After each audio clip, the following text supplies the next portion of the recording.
Y'all ready? It's time for the Potomac. The Real Housewives of Potomac. We're on episode 3. 3 for them too. Mama knows best. Let's get into it.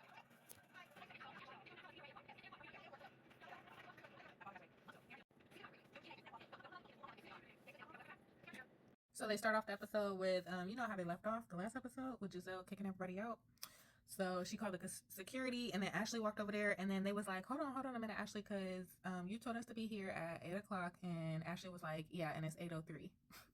I was like, I cannot, not 3 minutes. Like, don't you get like a 5-minute grace period? I guess not. But they kicked them out. The girls was mad. They was like, they never been so embarrassed. Like, what type of business owner does this? Come screaming and hollering. Then Ashley's gonna follow the girls out to the car to ask them to donate. The audacity. The new girl Jessie tried to close the door on Ashley. Was like, bye Ashley, bye. But so they got into it because Ashley was like, that's rude and stuff like that. But then she left and went back inside, and Girllll was like, she is not wrong at all. And I'm like, well, she kind of is, because them girls worked really hard to go to both events, like, for real. But yeah, she don't feel like she was. So. Then they went to the flash of like Wendy with her kids and stuff like that, and then it was like 18 hours after the event, and I guess the girls met up at Stacy's house. It was Jessie, Stacy, Ashley, and Karen. But first it was just Stacy and Jessie. And they was like, why did Girllll get security? Like, we new here to the group. Do we need security with these girls? And Jessie was like, I guess so, sure, but. And then Ashley get there, and Ashley and Jessie start talking about how Jessie shut the sprinter door on Ashley, and Ashley was like, my arm is still hurting. She was like, actually it doesn't, because I tested it out this morning and it closes softly. And she was like, well, you didn't know that before you tested it this morning. So they just going at it, and then Karen rings the doorbell, so Stacy go get the door for Karen. And she hears them and they're arguing, and she is like, what is going on? And then they went to commercial. So I guess we're going to listen to them finish the argument. That's why.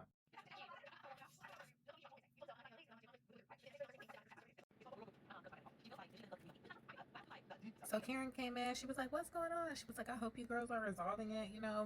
And then basically Ashley was just like, so I talked to Girllll, and she said on Wednesday you told her that you weren't going to invite the ladies, and then Thursday morning you sent the text at 6 in the morning. And she was like, yeah, I did. I felt like I needed support as well and stuff like that. And then they just start basically getting into it, talking about each other. Ashley told Karen she better hope she don't go to jail. Karen started talking about how she was deflecting and she didn't want to answer no questions about Michael when he was around here pinching booties. So why is it hard for her to believe that Karen can't talk about something legal when she almost lost her life? And then Ashley was like, yeah, or you could have killed somebody else. And she was like, and Karen was like, yeah, and I thank God that I didn't. And then she starts talking about Ashley bunions, and Ashley put her feet on Stacy counter, and I'm like, girl, with your outside shoes on, that's germs. Like, no. But they ended it, they agreed to disagree, all in love. And the new girls feel like Stacy owed them, I mean, not Stacy, the new girls, Stacy and Jessie, feel like Girllll owed them an apology. So Ashley said Girllll gonna give them an apology, but then she came on there and told us that it's gonna be hard for Girllll to give an apology because Girll's like an ice queen, I guess. She don't apologize. But I'm like, she was wrong, she should apologize. Like, they didn't do nothing but try to support her. Then they went over to Wendy and her mom. Her mom was there helping her cook, I guess, like yam stew or something like that. She bought a yam from Africa and some like fish thing that she pulled out of the freezer that I was just like, what is that? And Wendy was like, it smells bad. So I'm like, it looked, I don't know, but it probably tastes good. I bet it tastes fire. But anyways, Wendy said she can cook, but not like how her mom would be cooking. You know how old people used to, like, not that she old, but like older people know how to cook. Anyways, so they start talking about how I guess Eddie mom and her mom were friends until, like, I guess something happened around the time that they wanted to get engaged to each other, and they parents fell out, and then Eddie's mom didn't come to the wedding, but his dad did text her like happy Mother's Day, so she want to like move forward and invite them to her birthday. And her mom was just like, do it, you know what I mean? She did see them at the baby's christening. She tried to speak to Eddie's mom, but his mom like shrugged her shoulders, and Wendy's mom told her, God will deal with you. So she said she gonna be cordial, but if his mama come up to her on some rah-rah, she gonna match the energy. Not in those words, but the gist of what she was saying. I'm like, okay, Wendy mama, Okay, girl. But it's sad how they fell out and then their kids got married. You know what I mean? Like if they was friends all this time and then their kids got married and then they fell out, like that's kind of sad. But like her mama was saying, like them are their kids' grandparents. You know what I mean? So they should just get along, right? Easier said than done.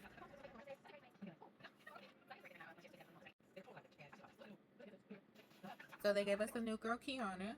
Her mom came over, and her mom is gorgeous. I'm like, okay, with the jeans, like we see where she get it from, her mama. But anyways, they was just talking. She was making her man breakfast or whatever. I guess he had like surgery, so dental surgery, I think. But she was making him like breakfast, like eggs and pancakes and stuff. And I'm like, if he had dental surgery, then when you want to make him like soup or something like that? I mean, those are just like my thoughts. But maybe I read it wrong. Y'all know. I'll be not catching it. But anyways, she was basically saying how she doesn't want to be like the thirsty ring girl, just like out here begging for a ring, you know what I mean?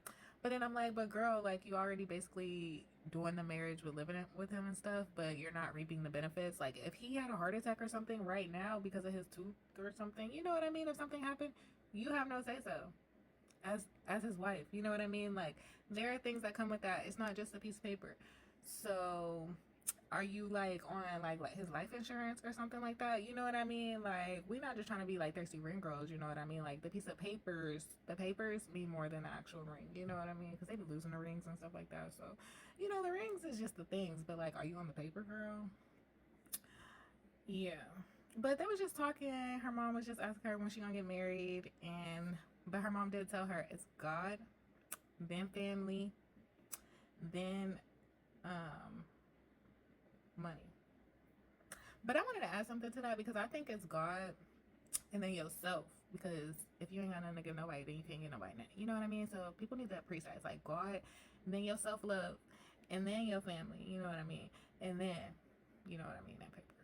You know what I mean? I do agree. Gotta get that bread, especially in today's society. Then they went over to Girllll, and I was like, hell has frozen over.